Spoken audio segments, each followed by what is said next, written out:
Welcome to the Church Leaders Podcast, conversations with today's top ministry leaders to help you lead better every day. And now podcasting from scenic Colorado Springs, Colorado, here's your host, Jason Day. Welcome, friends, to the Church Leaders Podcast. I'm your host, Jason Day, and I had the opportunity to connect with Dr. Wade Mullen this week. Wade is a professor and researcher at Capital Seminary and Graduate School in Lancaster, Pennsylvania. Wade also serves as an advocate working to help those trapped in the confusion and captivity that mark abusive situations. His personal experiences and ongoing research enable him to write with both care and expertise about this very important topic.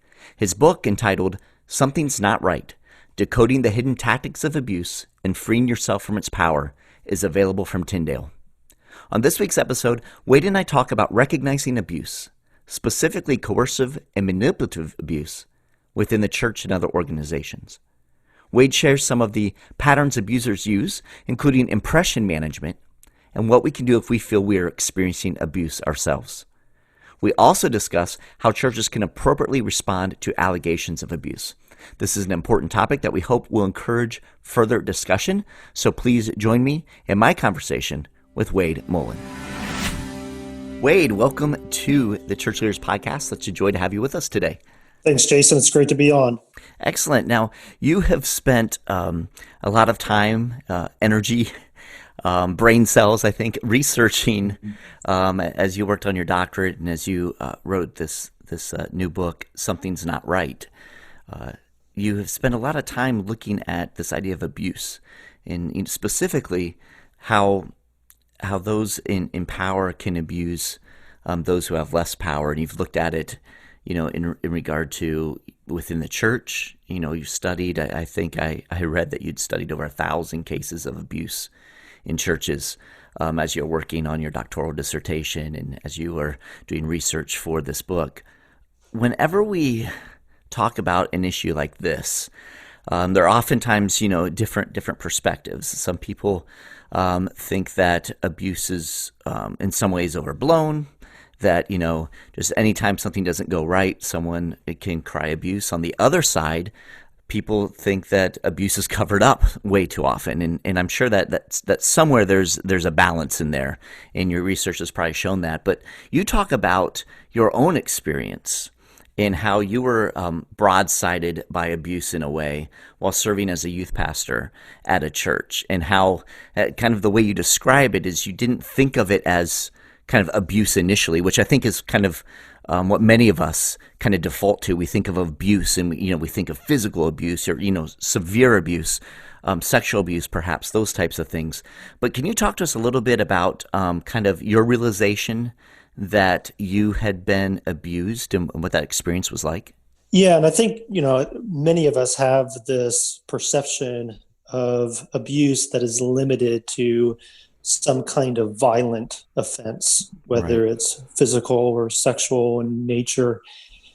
And what I come to realize over time was that it's much broader than that. I think abuse is a very basic form, is simply using someone or something wrongly. And there are many ways in which somebody can be abused in the context of an interpersonal relationship. And so for me, I reached a point when I was at the church where I realized that I'm so lost. I'm surrounded by a lot of deception coming from people that are in positions of trust, coming from leaders. And I also found that I was in a place where I felt very trapped, like I couldn't free myself from the situation that I was in. So I think those are two of the main ingredients of abuse. It's the experience of feeling confused, where you reach a point of just saying, I don't know what's normal anymore. I don't know what's true. And then also feeling this sense of captivity. I don't know what to do. I don't know who to turn to. Everywhere I turn, there are walls. And so for me, in the church situation that I was in, I reached a point where I had been fighting for truth to be exposed and trying to shine a light and thinking that surrounded by well-meaning people who are seeking to follow Christ, well-meaning leaders who are seeking to follow Christ. And surely once they hear what is happening, what has happened, some of the trauma that people have experienced and the ways in which it's been covered up, that they would respond with a desire to act with righteousness and to report these things to the police and to show compassion. And I was stunned when I discovered the opposite was true, and then was in this place of becoming a target myself. And so I remember, I mean, this was years that I was in this situation, and I remember recounting my story to two different individuals, on two separate occasions. And the first time I reached out to somebody in an external agency looking for help, and there was a woman on the phone. I didn't know who she was, and I just wanted to throw my story out there and see what an external agency would say. And I prefaced it by, I told my story, and then I said, I don't want to get anybody into trouble. And that was, the place I was at. I was still in this place of fear. And she responded with anger in her voice and said, well, you shouldn't have to live like that. And I just started crying on the phone, because it was the first time that I had shared my story and somebody heard it and validated my experience. And then there was another occasion when my wife and I were meeting with some dear friends of ours, and it was one of the only times, while we were at the church, where we were able to just share our story in an unrushed way and explain all that was happening to us. And at the end of those hours of sharing, late into the night, a friend of ours just said, "This is abuse." And I had to sit with that for some time, but I came to realize that she was speaking truth into my life, and I needed to hear that. Yeah, it's interesting, because as you kind of describe your experience, Wade, and of course from your research, it seems that the way that you have come to define abuse, and correct me if I'm wrong, I'm just trying to listen and kind of see how you're speaking here, is when there's a form of manipulation in some way, right? So someone has power over you, and they're kind of manipulating you in a way that is to their own benefit. Would that be kind of an accurate way to summarize how you define abuse? Yeah, and I think a good analogy is the analogy of a trap, where somebody is setting a trap and hoping that you walk into that trap so that they can own you in a sense. They can control you, so that you end up acting according to their agenda for your life. And so that can happen through various techniques of deception and manipulation, various techniques of coercion. And you realize often before it's too late that, okay, I'm in this trap, and I don't know how I got here, but it's not right. It's having an impact on my life and on my health and my well-being, and I can't seem to get out of this. Yeah. So one of the things that you begin to describe and you write about in your book, Something's Not Right, is this idea of impression management and how abusers kind of use this tactic when they are manipulating, when they're deceiving. Can you talk to us a little bit about this idea of impression management?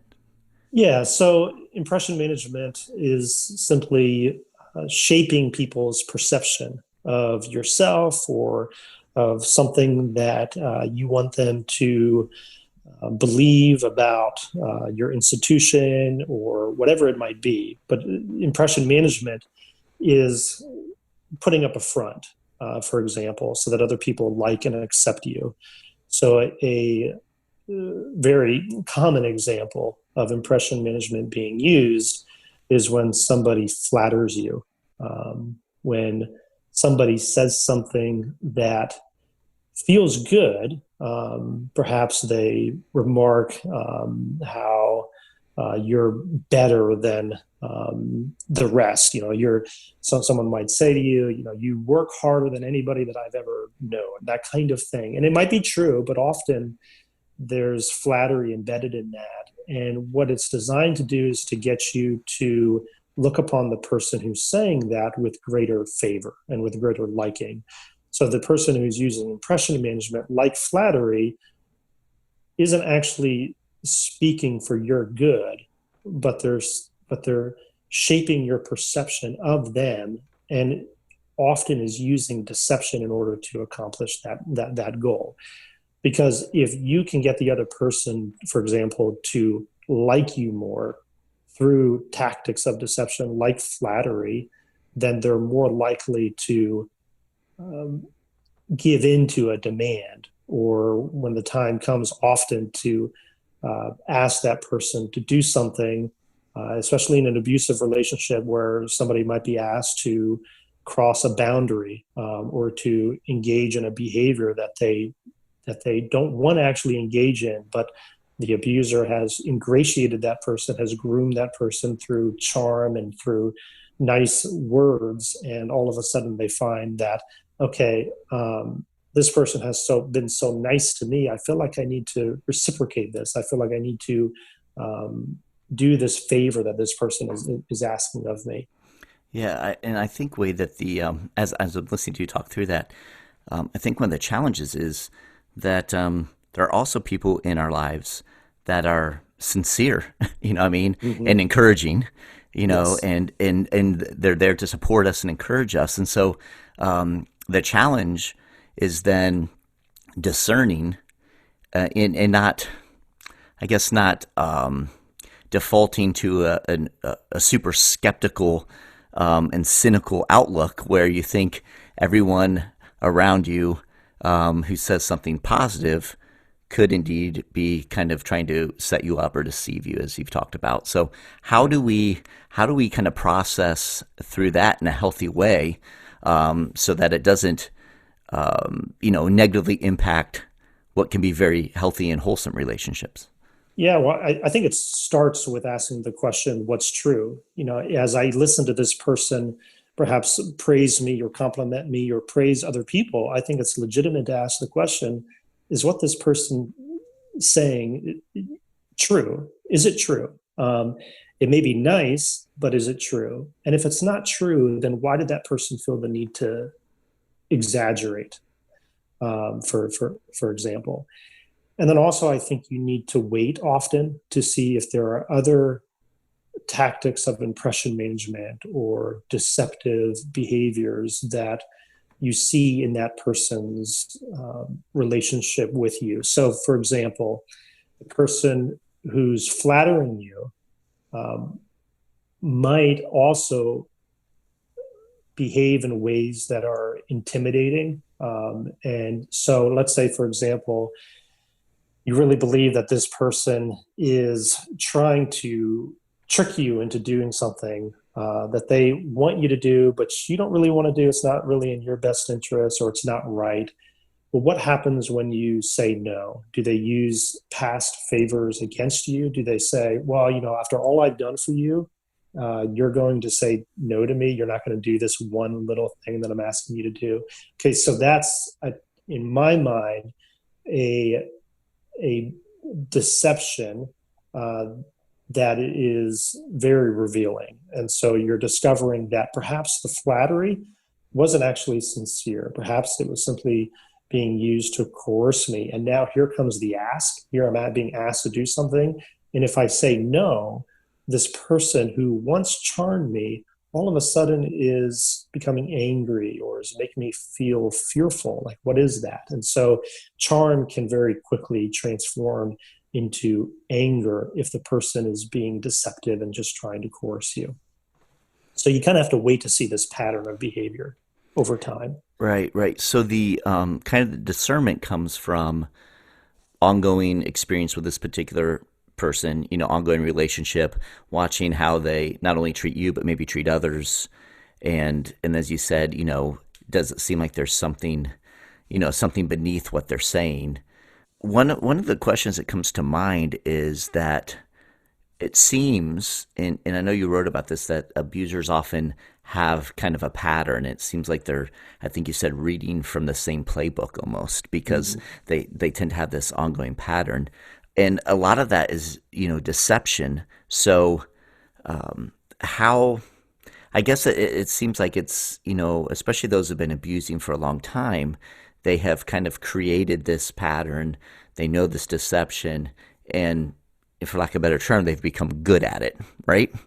So how can we best protect ourselves, I think, especially when we're talking like being in the church and ministry positions, those types of things. How can we best protect ourselves from someone who might be an abuser when we step into ministry, we're oftentimes trying to look for the best in others and trying to take and encourage people for God's best for their life. And so there's kind of, it seems like a challenge there in kind of discerning that. So, what are some practical things that we should take into account in these relationships in ministry?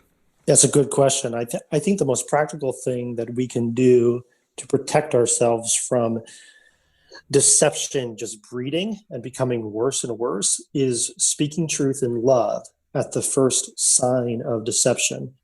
So, for example, one of the common techniques of impression management is to promote yourself, self-promotion. And so a church leader who perhaps is finding their identity and success of their church might exaggerate how many people are attending their church, and they use that as a measure of success. And so other staff people might hear that pastor exaggerate how many people are actually attending the church, but not actually say anything when they hear that. And I think that is allowing the deception then to breed. And what a person can do is say, okay, I'm hearing you throughout this number, and I just want to ask a clarifying question, because last I looked, or based on what I know, our numbers are actually this. And then see how that person responds. And so I think that's just a small example of just speaking the truth in love. And then what I've often found is that the person who is promoting themselves, perhaps for narcissistic reasons, is perhaps very charming other people, but doing that in a way to coerce them, is perhaps lying at different points, maybe in ways that aren't kind of outright, that somebody can point out and say, no, that's a lie, but that, okay, they're kind of fudging things. That person often will be very defensive if they're called out or if they're challenged in some way.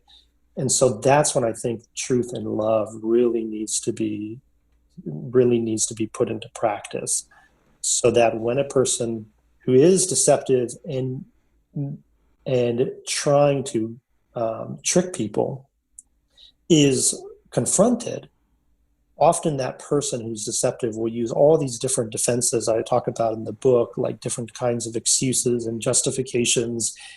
And we can quickly back off when we hear that. And I think the challenge, and it's a very practical thing, is to check people on that and to say, well, wait a minute, let's slow down. You're saying that, you had no idea that this was happening, that you were behaving in this way, or you're saying that someone else is to blame. So we just have to slow down, and in those moments when we hear defenses, be willing to speak the truth in love, and often that's going to be a revealing time. Yeah, and Wade, as you talk through that, I think that's important and healthy, not just for ministry relationships, staff relationships, whatever it might be, but also because a person might be acting out in those types of ways from other reasons, right? It may not necessarily mean that they're an abusive person. They may have real struggles with, just their own confidence, or right. feel, there could be other underlying issues. But if we just kind of, go on with life and don't speak in truth, as you said, then regardless if it's an abusive, or kind of relationship, or someone who's going to be abusive, there's still some sort of hurt or brokenness in the midst there that, those of us who have committed our lives to following Jesus and serving the kingdom and ministering, that we want to help our brothers and sisters, process through in healthy ways. So I guess what I'm saying is, regardless, as you were saying that, it's this idea that when we do just kind of, give things a pass, we're not really doing anyone a favor, whether it ends up being something that's abusive or just some other hang up or some other brokenness that someone's wrestling with, right? Yeah, I mean, and those small deceptions, I think, will continue to worsen, and that can eventually devolve into more severe types of behavior that cause people injury, because the deceptive person is going to keep learning that script and is going to over time discover what works and what doesn't work. I can get away with saying this and people aren't going to check me on this. And then eventually they get lost in that deception, in that web of deceit, and they can very easily begin to just see everybody around them as objects to be coerced and tricked. And then also that can lead them to real damaging kind of behavior. Like all of a sudden they realize, I don't know who I'm becoming, but now I'm lashing out at this person. Now I'm threatening this person. Now I'm acting out in anger. Now, so it can over time devolve into more serious types of abuse and behavior that can really cause injury to people. And you can trace it back sometimes, years ago, and you say, well, something seemed off at that point. Something was up. Okay, well, this developed over time. Yeah, that's good. That's really good.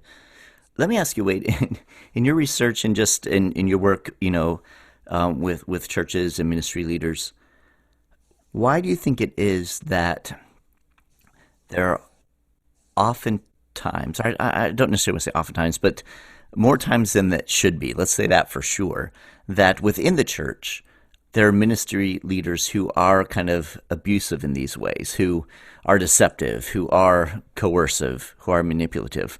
Why does that show up in the place that we would hope and think it would not show up in so often? I don't know. I mean, there's so much that we don't know. And there's so many questions like that I have, especially the how does this happen kind of question. But I think there are two common scenarios that I've observed. One is the scenario in which a person actually sets out to start a church as a way of meeting their own need for control. And so that is an abusive person who is forming a community around them that is inherently abusive and deceptive from the very beginning. So the church is kind of like a kind of a front.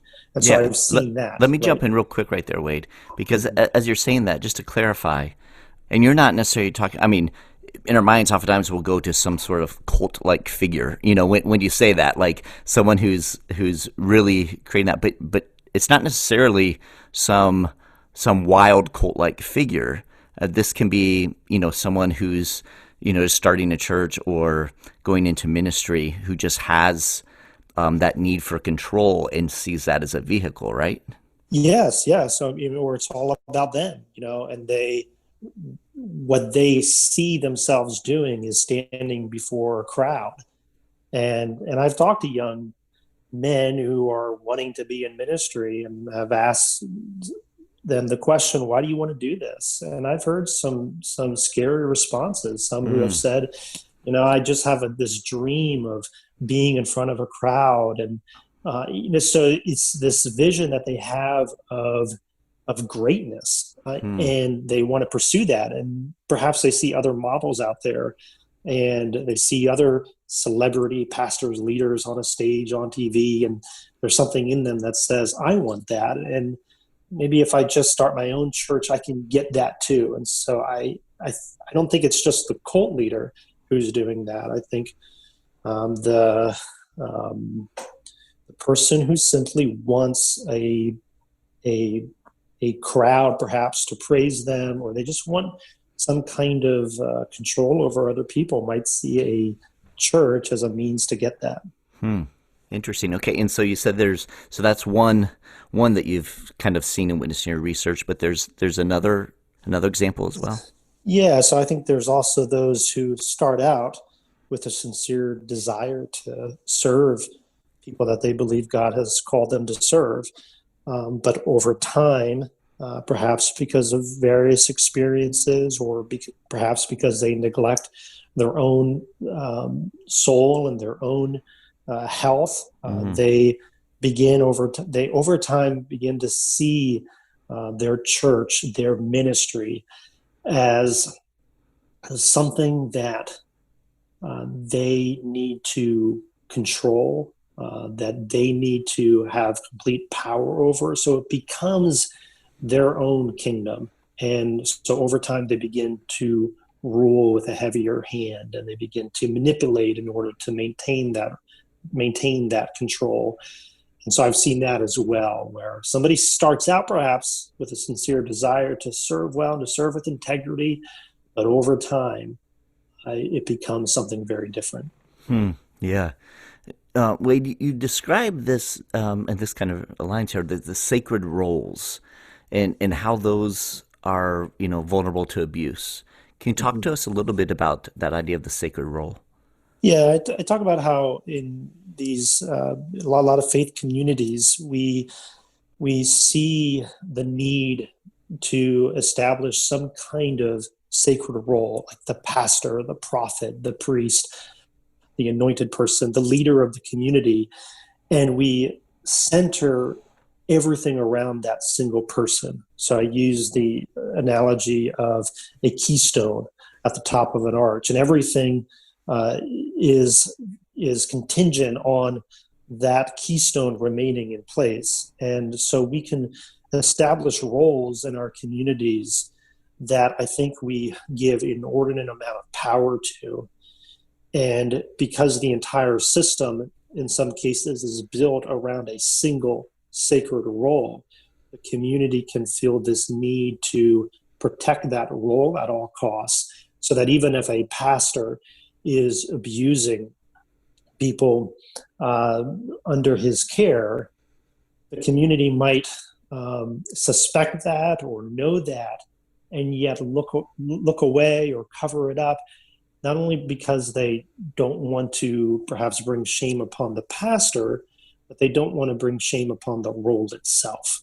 And so there's this dynamic where it's not just about the individual, but it's about this role. Like, we don't want to bring shame to the pulpit. We don't want to bring shame upon this church. And so I think we really need to think through how we are structuring our faith communities, and whether or not we really should be placing so much power in a single person. Because the other thing that happens then, as I've mentioned earlier, is you do have those that are out there looking for those sacred roles, looking for those keystone positions from which they can exercise their power, from which they can achieve their own desires to be seen and loved and adored and have all this power for themselves.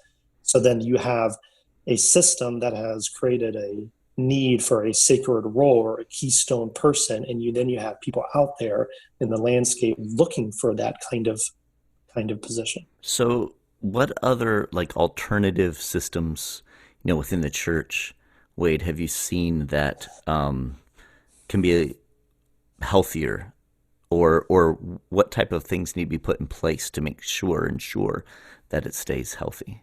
Yeah, I'm really intrigued by just the growing amount of emphasis that I'm seeing on shared leadership, where you might have a church that has multiple pastors who have equal authority. I also think that the board plays a critical role. And I think one of the ways that we can help churches become safer places is by helping boards understand the significance of their role, and know how to keep, if that church does have a pastor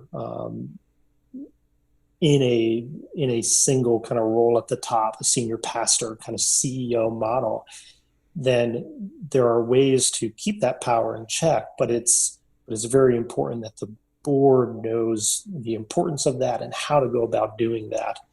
And so often you have a compliant board who is allowing the senior pastor, let's say, to get away with all kinds of behaviors because they're no longer providing the kind of checks that they need to. Yeah, that's interesting. And you bring up boards and, ministry leaders within a church that may not necessarily be a staff pastor. And what I find interesting is that this idea of manipulation, abuse, coercion, it's not always from the pastor. I've seen instances where, key families in a church or board members are the ones who are kind of being abusive. Can you talk to us a bit about, kind of how to recognize and even navigate to some degree as pastors whenever we see that they're actually people, families, whether it's individuals who kind of, hold the keys to the church and manipulate? Are there some things that we can do to recognize that and to navigate that? Yeah, I think a lot of boards have a bully on the board, and it may not be the senior pastor.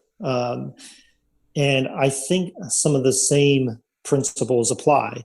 That as a community, we have expectations of people. And say that we have boundaries. There are behaviors that we think every person, especially people in a position of power and authority, ought to be displaying. And so the bully who's on the board, or the bully who's in the church or on the committee or whatever the context is, I think the community still has an obligation to protect itself from behaviors that are damaging to the community, irrespective of who the person is. And so it's helping people understand, I think, how to identify behaviors that are abusive, and then how to confront those behaviors in a way that is loving, but also truthful and will result in a safer future. Wait, if someone listening feels like they may be experiencing abuse, what is the first thing that you recommend they do? I'd recommend that you seek out a competent, trauma-informed professional, somebody who has heard other stories of those who have been abused and has that kind of experience to be able to respond with truth and with love and care. Somebody who doesn't see your story as a threat, somebody who can listen and not rush you through it or over it. And somebody who also understands that often, when you've gone through abuse, the telling of your story is very difficult. And sometimes you can't even tell it in a way that you think makes sense to the other person. But a good therapist can help unravel all of those threads and put those pieces together. And so I think that would be my main encouragement is there somebody that you can tell your story to? And if you're not ready to tell your story to somebody else, then I would suggest finding a way to tell your story to yourself, to take an inventory of what's true. And that's what abuse often doesn't allow us to do. The people in our lives who are trying to control us will cause us to doubt our own sense of reality. And so even if somebody's at a place where they say, I think this is abuse, that's a huge step because you're conditioned into believing that this is what normal is. And so if somebody reaches a place of saying, no, I think this isn't right, then if you're not willing to talk to somebody else yet, or that's not a safe thing to do, or you don't know who that might be, then perhaps just sit down. And it can be very difficult. It all depends on what the experience has been, but to take an inventory of what's true about your experience. Yes, that's really helpful. Wade, as we're kind of winding down our conversation here today, you have the ears of pastors and ministry leaders. Any other thoughts that you'd like to leave with them? I'd like them to consider that there are many, many people who have suffered tremendous harm and have gone through experiences that no person should have to go through. And I believe that in every church, there are people with untold stories, and there are people with hurts that the leadership just isn't aware of.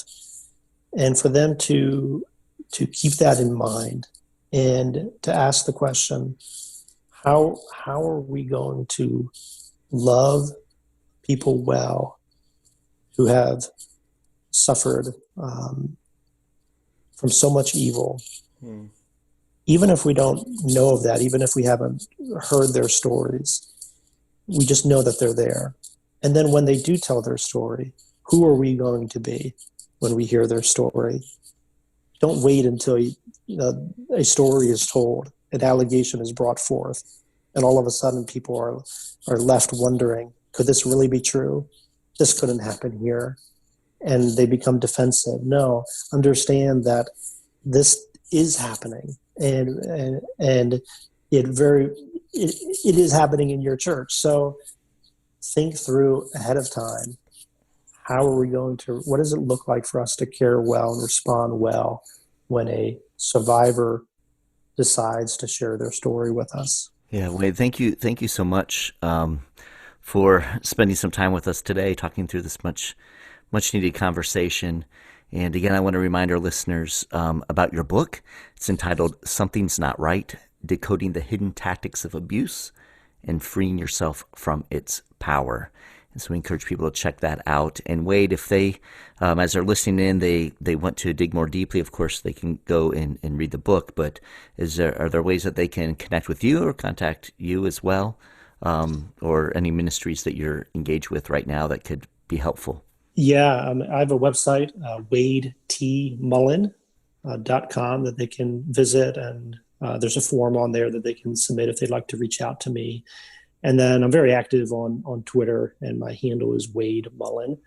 And then there are plenty of organizations out there that are doing some really good work. Grace, Godly Response to Abuse in the Christian Environment, is one that I really respect. Excellent. And for our listeners, we will have all of those links, including a link to the book, in the show notes for this episode, so you can check out those show notes for more information.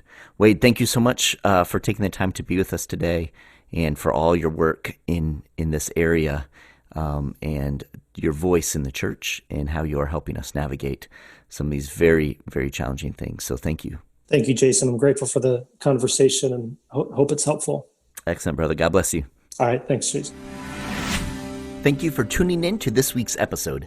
Every week, as we are putting the episodes together, we're thinking of you, our pastors and ministry leaders, and striving to provide insightful and inspiring interviews as you seek to grow as a kingdom leader. We hope you are finding value from the Church Leaders podcast, and if so, we would appreciate you taking a few moments to head over to iTunes and leave us a review. Your positive reviews and ratings help other church leaders more easily find our podcast so they can benefit as well. Thank you in advance. And if you have any comments, suggestions, or ideas for guests, I would love to hear from you. You can send an email to podcast@ChurchLeaders.com or connect with me on Twitter. You can find this podcast as well as other great faith-based podcasts on the Faith Play app, available for both Apple and Android. So be sure to check out Faith Play. Until next time, this is Jason Day encouraging you to love well and lead well. You've been listening to the Church Leaders Podcast. For articles, videos, and free resources that will help you lead better every day, visit our website at ChurchLeaders.com. Thanks for listening.